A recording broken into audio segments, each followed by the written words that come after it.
नमस्कार, दिन भर की बड़ी खबरों में आपका स्वागत है। मैं हूं आंचल। आज इस बुलेटिन में बात होगी राहुल गांधी के नीतीश पर करारे वार की, ईवीएम पर बड़े खुलासे की, बात करेंगे चंडीगढ़ मेयर चुनाव को लेकर मचे हंगामे की, संसद से विपक्षी सदस्यों के रद्द हुए निलंबन की, जानेंगे ईडी की पूछताछ पर हेमंत सोरेन का क्या है प्लान, और बुलेटिन के आखिर में बात करेंगे किसानों के आंदोलन की। इसके अलावा और भी कई बड़ी खबरों से आपको कराएंगे रूबरू, लेकिन तमाम बड़ी खबरों से पहले एक नजर सुर्खियों पर। सीए पर कांग्रेस सांसद अधीर रंजन चौधरी ने बीजेपी पर साधा निशाना, कहा चुनाव है इसलिए सीए और एनआरसी लाया गया, ये उनके लिए राजनीतिक ध्रुवीकरण का मुद्दा। कर्नाटक के बाद हिजाब का मामला राजस्थान में गरमाया, राजस्थान के स्कूलों में ड्रेस कोड होगा लागू, शिक्षा मंत्री मदन दिलावर ने दिया बयान। कर्नाटक के सीएम सिद्धारमैया का हनुमान ध्वज विवाद पर बड़ा बयान, कहा गोडसे के वंशज शांति भंग कर रहे हैं। शेयर बाजार में बड़ी गिरावट, सेंसेक्स 802 अंकों की गिरावट के साथ 71,140 अंक पर हुआ बंद, निफ्टी 216 अंकों की गिरावट के साथ 21,522 अंक पर हुआ बंद। तो ये थी सुर्खियां। अब बात आज की सबसे बड़ी खबर की। राहुल गांधी की भारत जोड़ो न्याय यात्रा इस समय बिहार में है। पूर्णिया में आज राहुल गांधी की रैली भी थी। रैली का न्योता तो पहले ही कांग्रेस ने नीतीश कुमार को दे दिया, लेकिन यात्रा के बिहार पहुंचने से पहले नीतीश पलटी मारकर बीजेपी के साथ चले गए। ऐसे में राहुल गांधी ने नीतीश पर जमकर तंज कसा है, साथ ही मोदी सरकार को भी अपने निशाने पर लिया है। तो क्या कहा है राहुल ने, देखते हैं इस रिपोर्ट में। बिहार में भारत जोड़ो यात्रा के दूसरे दिन राहुल गांधी के निशाने पर नीतीश कुमार भी आ गए हैं। राहुल ने बिहार के सीएम नीतीश कुमार के फिर से एनडीए में शामिल होने पर तंज कसते हुए कहा कि थोड़ा सा दबाव पड़ता है और तुरंत यू टर्न कर लेते हैं। दबाव क्यों पड़ा? क्योंकि हम आपके अधिकारों के लिए काम कर रहे हैं। इस देश में अलग अलग वर्ग के लोग हैं, पिछड़े जाति के लोग हैं, दलित हैं, दूसरी जाति के लोग हैं। ओबीसी समाज देश का सबसे बड़ा समाज है, मगर आज मैं आपसे पूछूं कि इस देश में ओबीसी की आबादी कितनी है, इसका जवाब आप नहीं दे सकते। उन्होंने कहा कि मुख्यमंत्री नीतीश कुमार को सर्वे के लिए हमने कहा था, लेकिन बीजेपी इसके लिए कभी राजी नहीं रही। बिहार में महागठबंधन सामाजिक न्याय के लिए लड़ाई लड़ेगा, ऐसे में हमें नीतीश कुमार की कोई जरूरत नहीं है, वो दबाव में बदल गए हैं। राहुल ने इसके साथ ये भी कहा कि इस देश में किसकी कितनी आबादी है, इसको लेकर गिनती हो जानी चाहिए, इससे हमें पता चलेगा कि किस समाज की कितनी जनसंख्या है, लेकिन बीजेपी ये नहीं चाहती। राहुल गांधी ने कहा कि भारत जोड़ो न्याय यात्रा में हम 5 न्याय की बात कर रहे हैं। इसमें एक न्याय भागीदारी न्याय है।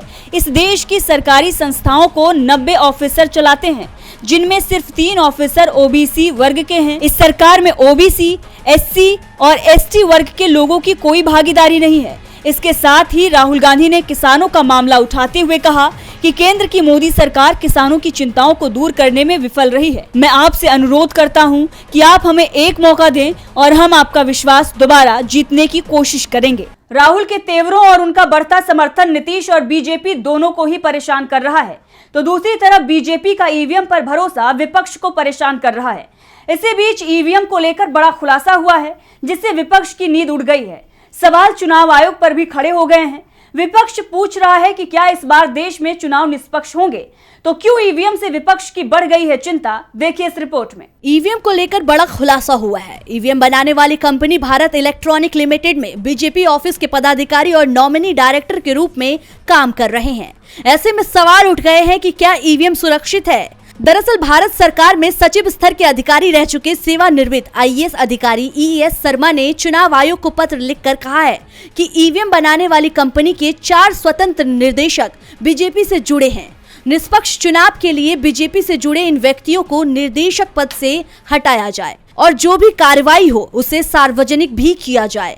इसे लेकर कांग्रेस महासचिव रणदीप सिंह सुरजेवाला ने कहा, अगर भारत इलेक्ट्रॉनिक लिमिटेड ईवीएम की मैन्युफैक्चरिंग करने वाली कंपनी में बीजेपी ऑफिस के पदाधिकारी और नॉमिनी डायरेक्टर हैं, तब क्या ईवीएम सुरक्षित है? क्या इस स्थिति में मुक्त और स्वतंत्र चुनाव हो सकते हैं? इलेक्शन की पवित्रता को कौन बचाएगा? आखिरकार इस मसले पर चुनाव आयोग शांत क्यों है? बोलिए और लोकतंत्र बचाइए। आपको बता दें कि बीईएल के 4 निवेशकों का बीजेपी से जुड़ा होना इस ओर इशारा करता है कि पार्टी ईवीएम की निगरानी कराती रही है और अब तक आयोग इस मामले में चुप्पी साधे बैठा था। चुनाव की निष्पक्षता पर सवाल खड़े हो चुके हैं और इसकी एक झलक चंडीगढ़ में मेयर पद के चुनाव में भी दिखाई दे गई। 20 वोट का समर्थन हासिल करने वाला इंडिया गठबंधन का उम्मीदवार हार गया और 15 वोटों की ताकत से चुनाव लड़ने वाली बीजेपी का उम्मीदवार चुनाव जीत गया। तो आखिर कैसे हुआ चंडीगढ़ में मेयर पद के चुनाव में खेल, देखिए इस रिपोर्ट में। हाईकोर्ट के आदेश पर आज हरियाणा नगर निगम में मेयर, सीनियर डिप्टी मेयर और डिप्टी मेयर का चुनाव, और जो चुनाव परिणाम सामने आए उसके बाद हंगामा मच गया है। पहले मेयर का चुनाव था जिसके लिए आम आदमी और कांग्रेस ने गठबंधन किया था। इस गठबंधन पर निगम की 36 में से 20 वोट थे, जबकि बीजेपी के पास सांसद का वोट जोड़कर 15 ही वोट। लेकिन चुनाव परिणाम घोषित हुआ तो बीजेपी उम्मीदवार मनोज सोनकर को 16 वोट मिले। बीजेपी को अकाली दल का 1 वोट और मिल गया, जबकि इंडिया गठबंधन के उम्मीदवार कुलदीप को 12 वोट ही मिले। गठबंधन के पक्ष में गिरे 8 वोट रद्द कर दिए गए, जिसके बाद बीजेपी उम्मीदवार को 4 वोट से विजयी घोषित कर दिया गया। जैसे ही चुनाव परिणाम सामने आए, निगम में हंगामा मच गया और इसी हंगामे के बीच सीनियर डिप्टी मेयर और डिप्टी मेयर के चुनाव भी हो गए, जिसका इंडिया गठबंधन ने बहिष्कार कर दिया और दोनों सीटें भी बीजेपी के पाले में चली गईं। चुनाव परिणाम को लेकर आपकी पार्षद प्रेमलता ने बयान दिया और कहा कि सारी प्रक्रिया रणनीति के तहत की गई है। इस बार सच्चाई सामने आएगी क्योंकि इसकी वीडियोग्राफी हुई है।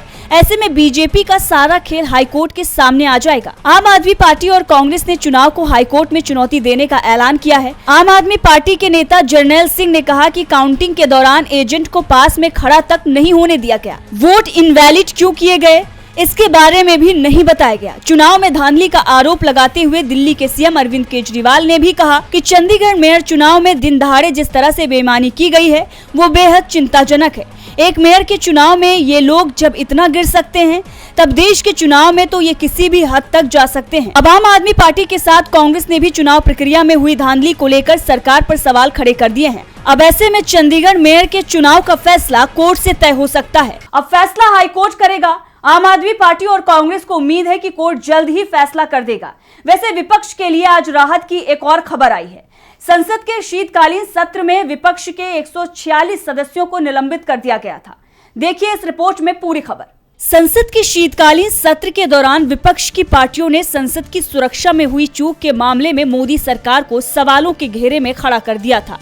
इसी दौरान संसद में खूब बवाल मचा हुआ था और इस बवाल के बीच राज्यसभा और लोकसभा से 146 विपक्षी सांसदों को निलंबित कर दिया गया था। लेकिन बजट सत्र से पहले सस्पेंड किए गए 146 सांसदों का निलंबन रद्द कर दिया गया है। सत्र से पहले हुई सर्वदलीय बैठक के बाद मंगलवार को केंद्रीय संसदीय कार्य मंत्री प्रहलाद जोशी ने ये जानकारी दी है। केंद्रीय मंत्री प्रहलाद जोशी ने कहा कि मैंने केंद्र सरकार की तरफ से लोकसभा अध्यक्ष ओम बिरला और राज्यसभा सभापति हरिवंश नारायण सिंह से विपक्षी सांसदों के निलंबन को रद्द करने का अनुरोध किया था। उन्होंने ये निलंबन रद्द कर दिया है। 31 जनवरी से निलंबित सांसद सदन में लौटेंगे। संसद के शीतकालीन सत्र के दौरान कुल 146 सांसद सस्पेंड किए गए थे। राज्यसभा से 46 सांसद निलंबित हुए थे। इनमें 35 सिर्फ एक सत्र के लिए सस्पेंड हुए थे। वहीं 11 सांसदों के सस्पेंशन का मामला प्रिविलेज कमेटी को भेज दिया गया था। अब इन सभी सांसदों का निलंबन रद्द कर दिया गया है। जोशी ने कहा कि सरकार हर मुद्दे पर चर्चा करने के लिए तैयार है। दूसरी तरफ विपक्षी दलों की तरफ से भी साफ कर दिया गया है कि वो इस बार अपने रुख में बदलाव नहीं लाएगी। ये लोकसभा का अंतरिम सत्र है। इसके बाद लोकसभा चुनाव का ऐलान हो जाएगा और जून में फिर नई लोकसभा का गठन किया जाएगा। सर्वदलीय बैठक के बाद कांग्रेस सांसद प्रमोद तिवारी ने मीडिया से बातचीत की और कहा कि हमने असम में राहुल गांधी की यात्रा पर हुए हमले और राज्य सरकार की तरफ से लगाए गए प्रतिबंधों का मुद्दा उठाया है।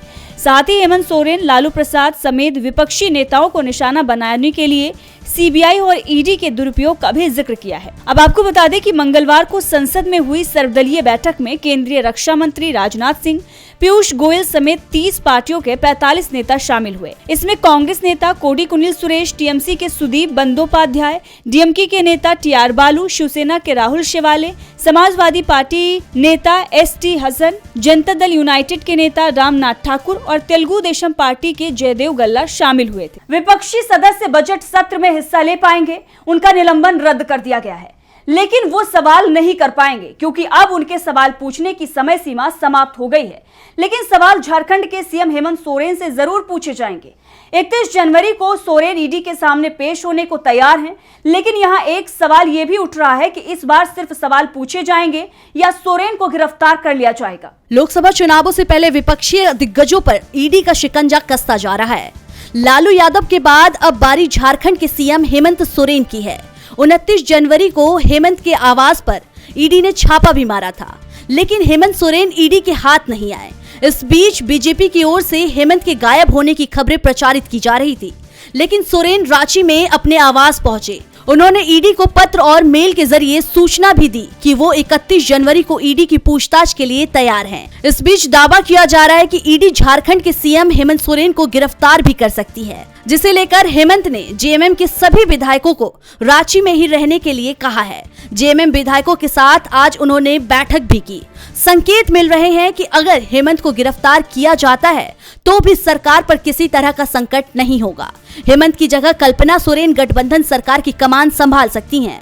दावा किया जा रहा है कि गठबंधन की ओर से हेमंत सोरेन को फैसला लेने का अधिकार दे दिया गया है। दरअसल झारखंड के सीएम 29 जनवरी को चार्टर विमान से दिल्ली पहुंचे थे। इस बीच ईडी ने भी उनके दिल्ली आवास पर छापा मार दिया था। ये छापेमारी जमीन की अवैध खरीद के मामले में हो रही है, लेकिन सीएम सोरेन के बारे में कोई खबर नहीं मिल रही थी।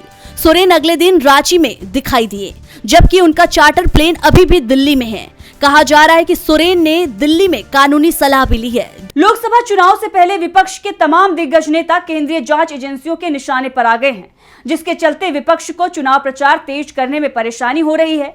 लेकिन इन परेशानियों के बीच यूपी में समाजवादी पार्टी बढ़त बनाते हुए नजर आ रही है। पार्टी की तरफ से अपने उम्मीदवारों की पहली सूची जारी कर दी गई है, तो किस किस को मिला है टिकट, देखते हैं इस रिपोर्ट में। समाजवादी पार्टी की तरफ से आज यूपी में पार्टी के उम्मीदवारों के नामों का ऐलान कर दिया गया है। पहली सूची में सपा ने अपनी मजबूत सीटों पर उम्मीदवारों के नाम घोषित किए हैं। पहली सूची में पार्टी की तरफ से 16 उम्मीदवारों के नामों का ऐलान किया गया है। अयोध्या, फैजाबाद सीट के साथ गोरखपुर और लखनऊ की सीट से भी उम्मीदवार के नाम का ऐलान कर दिया गया है। सपा की पहली सूची में संभल से शाफिकुर रहमान, फिरोजाबाद से अक्षय यादव, मैनपुरी से डिम्पल यादव, एटा से देवेश शाक्य, बंदायूं से धर्मेंद्र यादव, खीरी से उत्कर्ष वर्मा, धौरहरा से आनंद भदौरिया, उन्नाव से अनु टंडन, लखनऊ से रविदास मेहरोत्रा, फर्रुखाबाद से नवल किशोर शाक्य, अकबरपुर से राजा रामपाल, बांदा से शिव शंकर सिंह पटेल, फैजाबाद से अवधेश प्रसाद, अंबेडकर नगर से लालजी वर्मा, बस्ती से राम प्रसाद चौधरी, गोरखपुर से काजल निषाद का नाम शामिल है। पहले उम्मीदवारों के नाम का ऐलान कर सपा ने शुरुआती बढ़त हासिल कर ली है। इस बीच आरएलडी की ओर से भी संकेत मिल रहे हैं कि जल्द ही उसकी लिस्ट भी सामने आ जाएगी। दरअसल यूपी में इंडिया गठबंधन में सीटों को लेकर जो बंटवारा हुआ है, उसमें सपा 62, कांग्रेस 11 और आरएलडी 7 सीटों पर चुनाव लड़ेगी। एसपी की दूसरी सूची भी जल्द ही जारी हो सकती है। और बुलेटिन के आखिर में बात किसान आंदोलन की। संयुक्त किसान मोर्चा ने एक बार फिर मोदी सरकार को घेरने का प्लान बना लिया है। किसान संगठन ने दिल्ली में मोदी सरकार के खिलाफ हल्ला बोल तेज कर दिया है। इसी कड़ी में किसानों ने केंद्र सरकार को चेतावनी भी दे दी है, जिससे चुनाव से पहले मोदी सरकार की मुश्किलों में इजाफा हो सकता है। क्या है पूरी खबर, देखते हैं इस रिपोर्ट में।